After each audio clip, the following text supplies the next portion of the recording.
For a brief moment in the 1990s, full-motion video was seen as the wave of the future, with CDs bringing what many magazines referred to as near-limitless storage. Many developers chose to fill that up with grainy, poorly acted footage shot by wannabe movie directors. The results were, to put it politely, disastrous, with many gamers left cold by the poor quality and lack of interactivity. Thankfully, these days developers have found a lot of innovative ways to build a game around full-motion video, but that was not necessarily the case in the 1990s. And you know what? That made me wonder what Electronic Gaming Monthly thought of FMV. Did they have a favorite full-motion video game? Depending on how you count, Electronic Gaming Monthly reviewed a total of 38 full-motion video games between 1989 and 2009. That includes everything from on-rail shooters to point-and-click adventures to games built entirely around making a music video.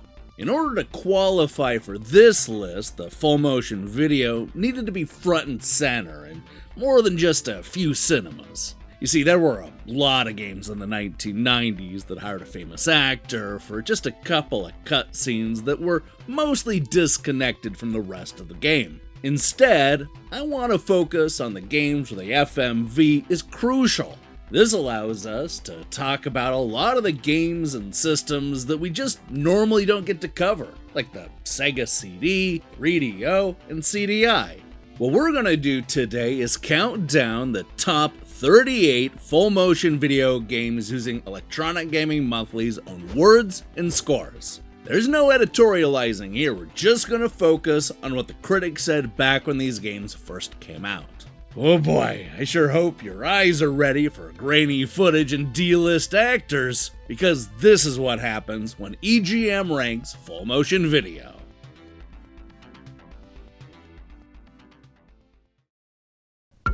Hey! You still don't have a Sega CD? Huh? What are you waiting for? Nintendo to make one? You have seen the games, right?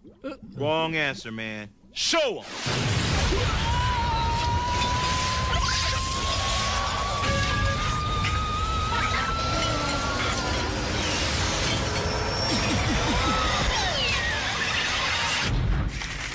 Want to see more?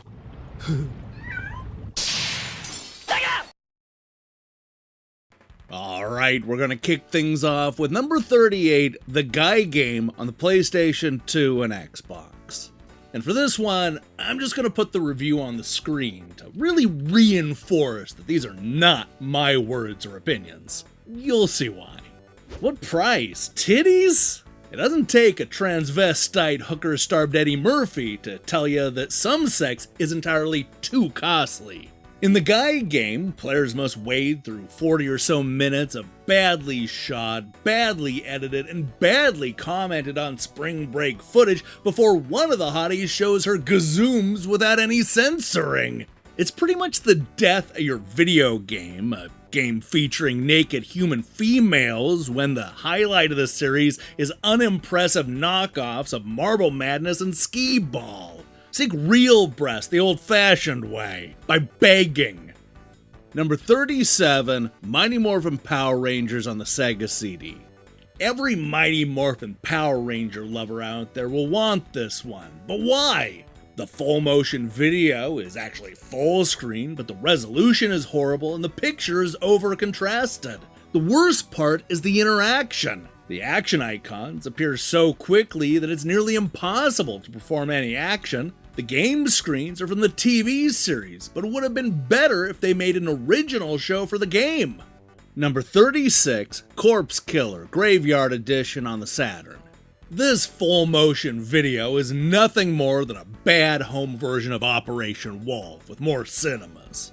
The game is poor all the way through, with little to offer over the earlier Sega CD version, besides slightly clearer audio. The acting is that of a low-budget movie, giving you the same message after a battle no matter if you kill one enemy or all of them. I think it's time that game designers put down the video camera and put new programming techniques to use. Number 35, Power Factory featuring CNC Music Factory on the Sega CD. I really despise these so-called games. You watch a bunch of footage where the song plays, then you hear the song again and you see the video. And since there's little to this title besides music, I have to review the band. I hate CNC Music Factory. Please, enough with this torture. I still have I Missed the Bus ringing in my ears. Number 34, Who Shot Johnny Rock on the CDI? Unless you have the American Laser Games game gun, you probably won't get far in this move the cursor and shoot game. The control pad is just too slow. For the 3DO system, Johnny Rock suffers from inexplicably substandard graphics. The images are so blurry that you can't tell what's going on half the time, and frustrating gameplay. There is plenty of action, and the whodunit aspect of the game is welcome, but the technical aspects hamper the overall product.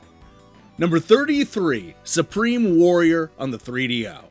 I'm getting tired of full-motion video-based titles. They all lack the interaction that makes good games, and Supreme Warrior is no exception. The video in Supreme Warrior looks good, a rarity, but the actual game isn't much fun. The enemy attacks are hard to block. At times it feels like you aren't getting anywhere. If you want a fighting game that tries to be different, then this is it, but it's only average. Number 32, Corpse Killer on the Sega 32X. Full motion video games are flooding the market, but none of them are very exciting to me. Corpse Killer has some interesting ideas, but they aren't executed well at all. Okay, sure, this is the first 32X CD game out there, but it's still not better than the Sega CD edition other than some minor video cleanup. If full motion video games are your thing, then have fun. As for me, I'll look elsewhere. Number 31, Supreme Warrior on the Sega 32X. Supreme Warrior has all the flavor and look of those hilarious low-grade martial arts flicks. The digitization of the full-motion video isn't all that bad, and you'll actually want to see the story progress. However, the game itself is severely lacking. The motion you do possess seems to have no effect, and it's very hard to tell the difference when you should strike. If the game had some play to it, one could enjoy this game. However, it doesn't. Rent it and see if you like it. Number 30, Star Wars Rebel Assault on the PlayStation. Okay, being a big Star Wars fan, I must admit that the Star Wars theme is what saved this game from an even lower score. But at its heart, the game is complete nonsense. You run or fly through full-motion video sequences or pre-rendered backgrounds shooting at objects that are not part of the scenery. Yawn. The other areas involve you maneuvering your craft around various obstacles. Snore! To make matters worse, the control of these crafts is worthless. Number 29. It came from the desert on the TurboGrafx-CD. While the cinema display segments are graphically cool, they are a little too choppy and do not seem to have anything to do with the action sequences. They're purely for show and can become boring at times. Slow access time hurts the game horribly. The action is average, but lacks the excitement of a good title. Number 28, Mad Dog McCree on the 3DO. I didn't really care for Mad Dog McCree. The video was choppy, but even worse was the gameplay. I don't care how bad the graphics are if it plays well, but this didn't handle well at all. The machine was very cheap, and the cursor moved too jerky. This isn't what I expected from the 3DO. It can do so much more. I have a feeling this game was rushed. Number 27, Slam City with Scottie Pippen on the Sega 32X. I've played a couple versions of this game, and it's just too damn hard to score. The concept of the full-motion video with one of NBA's finest players is a good one, but the game could have been put together so that it was easier to play. I can understand the need for a game to not be easy, but I'm going to reject this one at the buzzer. Too hard. Number 26, Star Wars Rebel Assault on the Sega CD. Even though Rebel Assault is loaded with full-motion flight and battle renderings, I just didn't find the game all that exciting. For one thing, the lack of colors really hinders gameplay, and at times you couldn't tell where your ship was going, often resulting in a crash. Flight controls also need to be improved because the ship moves awkwardly and sometimes feels unresponsive. It just doesn't do Star Wars justice.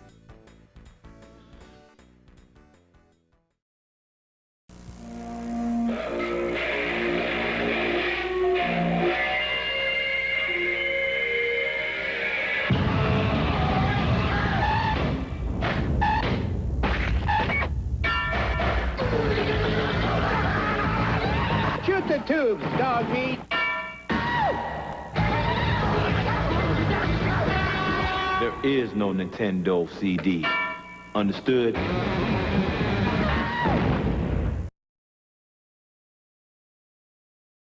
And we're back with number 25, Tomcat Alley on the Sega CD. Arg! Another full motion video game. If you've played Night Trap or Double Switch, then you've played Tomcat Alley. Seriously though, this game is pretty cool. The first thing you'll notice is the video is full screen, a Sega CD first. However, this makes the video very blocky and often hard to see. There are tons of video clips, so it's rare to see the same thing over and over. Overall, the game is more of the same. Number 24, Double Switch on the Sega CD. More like Night Trap, only you get to work for Corey Haim. Ugh, yuck. Check a series of rooms and catch all the bad guys with the main objective being to free Eddie. This game is a little more involved than Night Trap. Number 23, Night Trap on the Sega CD. Night Trap is the type of title that makes me ask why several times throughout the game. The digitized pictures are decent, but the plot needs some work. After playing for about 5 minutes, you'll quickly lose interest on this one. Still, this is the cutting edge of technology, so accept some glitches here and there. Number 22, Sherlock Holmes, Consulting Detective Volume 2 on the TurboGrafx-CD. I really hate these types of games. They bore me to tears, and once you finish them, there's hardly any reason to play it again. Sherlock Holmes Volume 2 is like that. Don't expect anything high-powered here. It isn't a fast-paced game. If you like these mysteries and you're a fan of the Big S, this game is sure to please. Others beware. Number 21, Surgical Strike on the Sega CD. Surprise, surprise, a CD game with full-motion video. Well, we all know where this review is gonna go now. I'm sorry, but I just don't like full-motion video. In the case of Surgical Strike, the graphics are very pixelated and become very bad at times, hindering the view of the playing area, resulting in missed shots. Although the digitized move is almost non-stop, it just becomes repetitive. The bad acting doesn't help either. Pick this up if you want to collect all the full-motion video games. Number 20, Dragon's Lair on the Sega CD. Frustration abounds in the CD version of the arcade classic. You have to have pinpoint accuracy to be able to survive this one, and believe me, it'll definitely make you very angry. Still, graphically, this game is very well done.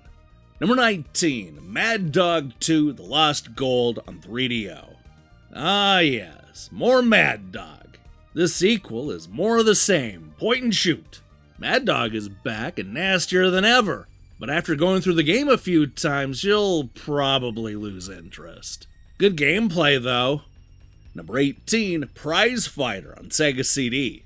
For a first-person perspective fighting game, Prize Fighter fares very well, with the black and white footage being incredibly effective, as it was in the movie Raging Bull, also about boxing. The Sega CD is getting better.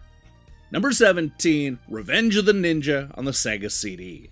Essentially a Dragon's Lair type action game. This is more of a treat to watch than to play. The game could provide a few more continues, and your skill will rely more on memorization than anything else. Nice animation though. Number 16, Loadstar: The Legend of Tully Bodine on the Sega CD.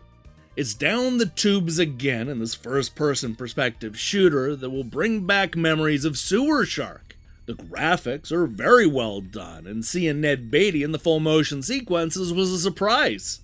A decent shooter. Number 15, the Daedalus Encounter on 3DO. Daedalus Encounter is the hottest full-motion video game available today. The outstanding graphics and sound incorporated into the 4 CDs makes up a bulk of the movie-like cinemas. The game relies on riddle solving to direct you through the one-path story in a pass-or-fail manner. The controls are imaginative and easy to use, making the game enjoyable enough, though you end up watching it play more than you interact with it. A great game if you like full-motion video titles. Number 14, Dragon's Lair on 3DO. Timing is everything in this translation of the arcade classic. The graphics are excellent, with hardly any noticeable access time. However, you must have precise timing skills to pass the stages. Fans of the game will like this one. Number 13, Sewer Shark on the Sega CD. Whoopee! Another full-motion video CD with no plot or real gameplay. The color palette needs major work, and what happened to the action? Guiding a crosshair in a repetitive maze in order to blast rodents and bats is not my idea of hot shooter action. My best reaction can be summed up as, wait till next year.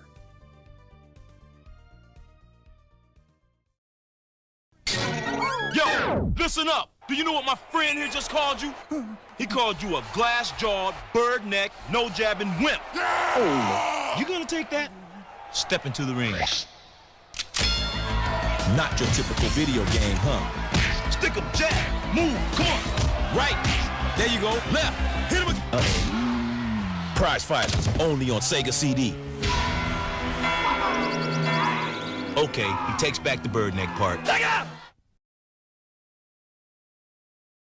And we're back with number 12, Slam City with Scottie Pippen on the Sega CD. This is a hard game. True motion video mixed with basketball is a great combination. The game is addictive and it's really fun to play. Basketball fans will want to check this one out, but the level of difficulty may prevent some players from really enjoying themselves. Number 11, Dragon's Lair 2 on the CDI. Philips has yet to release a bad full-motion video game. Dragon's Lair 2 takes on a sided Dirk that we've never seen. There are more scenes to interactive, more action, and more fun than the previous version. Of course, once you master the game, it can get redundant quickly, but you are treated to one heck of a cool game.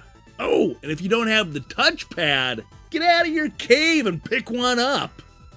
Number 10, Cobra Command on the Sega CD. Why are all these new Sega CD games focusing on cinema effects? This game is a decent arcade translation and offers most of the thrills of its high-tech cousin. The game really gives you no control over your copter, and you end up moving your cursor and shooting while watching a cool extra-long cinema display. Number 9, Night Trap on the 3DO. You've got to admit, the 3DO's graphics are far superior to the 16-bit machines. Even though Night Trap is an old title, the 3DO machines really enhance the graphics and sound. It seems like every CD system is coming with their own live-action game. I don't know about you, but I've noticed that in all these live-action games, all the actors seem like they're only paid $1 for their acting. Good game, though. Number 8, Quarterback Attack with Mike Didka on the Saturn. I've never been fond of full-motion video as an element for a game, but this title caught my interest. The inside the quarterback helmet cam is a nice touch, as well as other unique perspectives. For once in your life, you can be the quarterback and see how it really works in the big game with a real football environment. Number 7, Road Avenger on the Sega CD.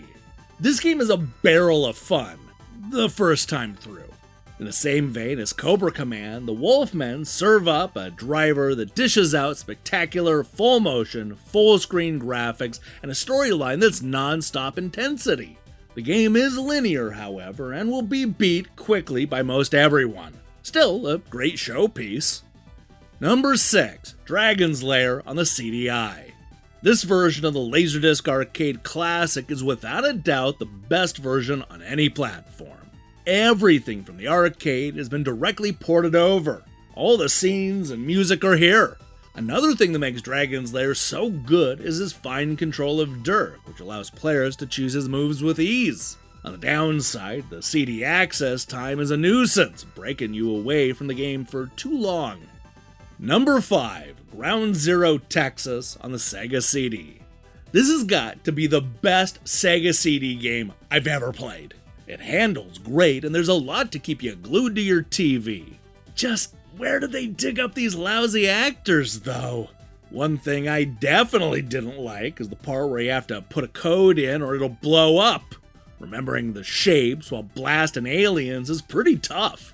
Overall, this is the best Sega CD game you can probably consider. Number 4, Sherlock Holmes Consulting Detective on the TurboGrafx-CD.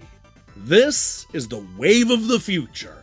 The game itself is rough, but the technological leap it makes is staggering. This is an interactive movie featuring gameplay that possesses almost full motion video and is acted out nicely, providing the clues that make it a game. Number 3, Time Gal on the Sega CD. Time Gal is a Sega CD title. Thanks, Renovation. I like the Mega CD version, and I'm happy to see the same crisp graphics, solid control, and intriguing adventure is still intact in the translation. I expect to see several games in this format soon, and I hope they all take a lesson in good programming from this. Number 2, Space Ace on the CDI. This title brought the arcade game home for me. I loved the old Laserdisc game, and this one is a perfect match. I don't know how they did it, but everything is pixel perfect. My only real qualm is with the ending, which I found to be a bit short. The control is perfect.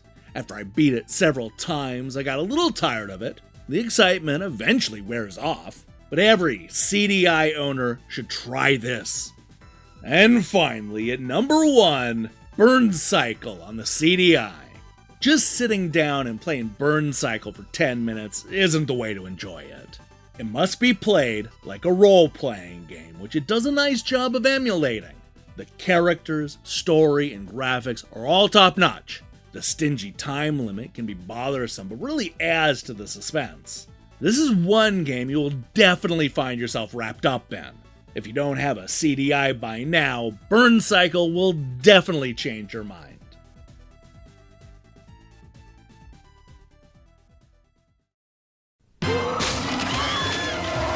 Hey, do you really have to watch the rest of this stupid movie to see how it's gonna end? Here, take control. Those aliens are masters of disguise. You've got the firepower, use it! Not your typical video game, huh? You call that shooting? Better pay attention. Those aliens can look like anybody. Your brother, sister, anybody. Hungry? Ground Zero Texas, only on Sega CD. Hey, thanks for watching me count down these classic reviews. If you liked what you saw here, then you should know that we have a whole playlist with dozens of these EGM Ranks episodes. We go through Final Fantasy, Super Mario, Castlevania, Sonic, Burnout, Ridge Racer, Batman, Army Men, Star Wars, Golden Axe, and just so many more. We've also covered systems like the CDI and 32X, as well as publishers like Renovation and Working Designs. Now, here's the question I have for you. What's your favorite full-motion video game? Look, a lot of these early attempts aren't that good, but I'm a huge fan of Not for Broadcast. It's one of the best games to come out so far this decade. That is an example of FMV used correctly. Let me see your picks in the comments below. In other news, we'll be back later this week with reviews of Hot Blood and Killer Clowns from Outer Space, as well as a fun Friday surprise. If that attempt at intrigue has worked on you, then I strongly recommend you click that subscribe button and support what we're doing here. Until then,